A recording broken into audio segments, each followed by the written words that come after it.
Don't Breathe, 2016. Probably one of the most underrated horror films of all time.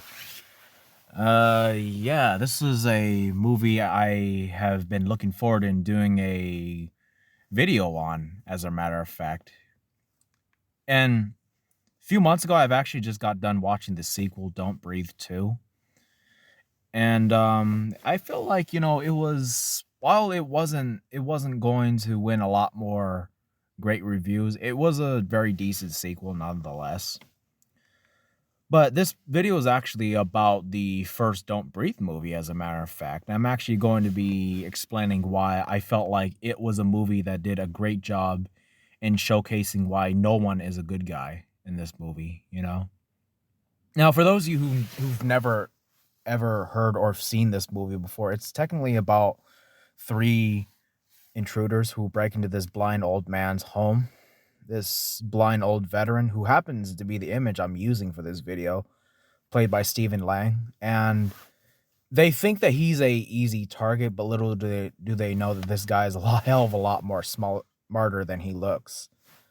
And basically he turns the tables on them and he starts to hunt them down one by one, and basically they find a dark secret in his basement.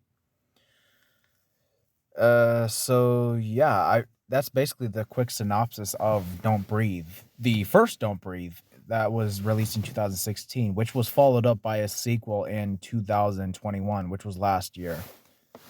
Great movie, that one, but like I said, I very much prefer the first movie because I felt like it had a more impactful take on the no one is a hero trope. That is, I feel like, is not really seen in much movies. In this movie, I felt like it was handled real well. So, why is why is it that no one is a hero in this movie? You may ask. For those that's for those of you who've never seen this movie before.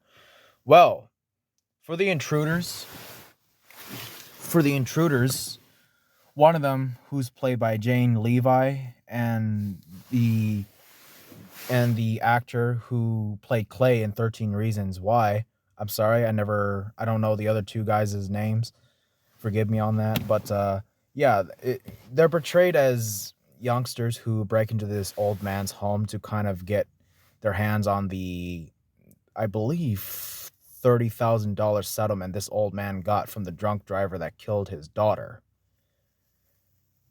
And the old man himself, it's revealed that the old man himself is actually keeping the drunk driver, the girl, hostage in his basement. And it's revealed later on that he actually impregnated her with his sperm. And the reveal of it was actually very disturbing, I must add, because it really, at first you thought that this was just an innocent old man they were robbing, but then it's when the curtain is revealed that this guy is actually hiding a dark secret in his basement. Yeah, I feel like that really came as a shock to the audience themselves, because initially they thought this old man was just some innocent person they were robbing, but then come to find out this guy is actually a lot more sinister than he looks. So so the thing about this movie was that, in essence, it really captured the take on there is no good guy in this movie. No one is a good guy. The three intruders, they're not good guys. The blind old man, he's not a good guy. Minus the fact that in the sequel, he becomes an anti hero protagonist. But aside from the sequel, in this movie, he's just a full blown villain. He's a tragic villain, so to speak. He's a person who took the law into his own hands, and in his mind, he was getting revenge on the drunk driver whose name was Cindy, I believe, if I remember correctly. His way of punishing her was to impregnate her, and then she will give him a child back, the child that he lost from the drunk driving incident. It, it's just that, so the old man himself, he actually he's not a he's not a hero at all. But in his mind, he's not a villain. So I feel like that itself really showcases how this guy, he really feels that what he's doing is right in his own mind. He's avenging his daughter, so to speak. But of course, irregardless whether or not he sees it that way, he's still a rapist and a murderer. And he's a villain who, he's not, in his mind, he's not wrong in what he's doing. He's doing what he feels will bring honor to his daughter. But of course, as us audience, we interpreted him being a rapist and murderer. But of course, in the sequel, he redeems himself. He redeems himself by saving the little girl in that movie, who he took in as his own daughter, which I felt was a good move. I felt like although he was a monster in the first movie, in the sequel, he redeemed himself by saving the life of a little girl.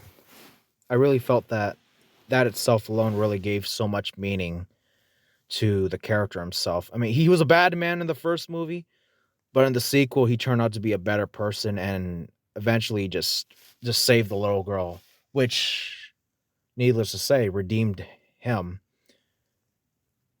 Now, I know that's just my personal opinion. People say that they should not have redeemed this guy. They should not have redeemed him at all. And I kind of agree. I kind of agree.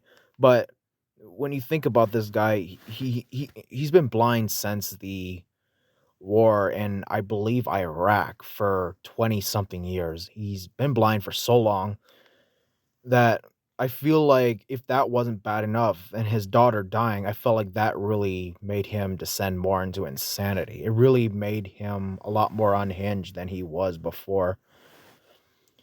And it really comes to show that his descent into insanity really took away any sense of right and wrong, which was shown when he kidnapped Sydney and impregnated her with his semen. Now, how did he kidnap her? That's a question that I've asked myself, but I don't know. I don't know, honestly. So yeah, this is a video which this was me explaining why I felt like Don't Breathe 2016 was a great I'm not sure if you can go as far as call it a horror, but a thriller film that did a great job showcasing why no one is a good guy in this movie. No one's a good guy, and both sides are at the wrong. I mean, in the case of the first movie, the old man is in the wrong more, I guess you could say. But like I said, both parties are in the wrong. So yeah, that's all I wanted to discuss today of this video. Don't Breathe 2016. For those of you who've never seen or heard the movie before, check it out and then check out the sequel, Don't Breathe 2. That is a good movie as well. But I very much prefer the first movie. It's a very great thriller film, with a great plot twist and with a very compelling villain, I may add, played by Stephen Lang, who I loved in Avatar. He was great.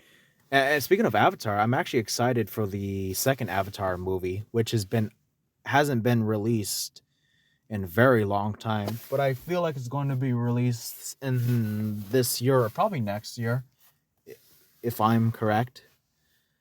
But yeah. Aside from that, this is a video based on Don't Breathe. So yeah, that's it. That's all I wanted to say today. So thanks for watching and like and subscribe. Goodbye, y'all.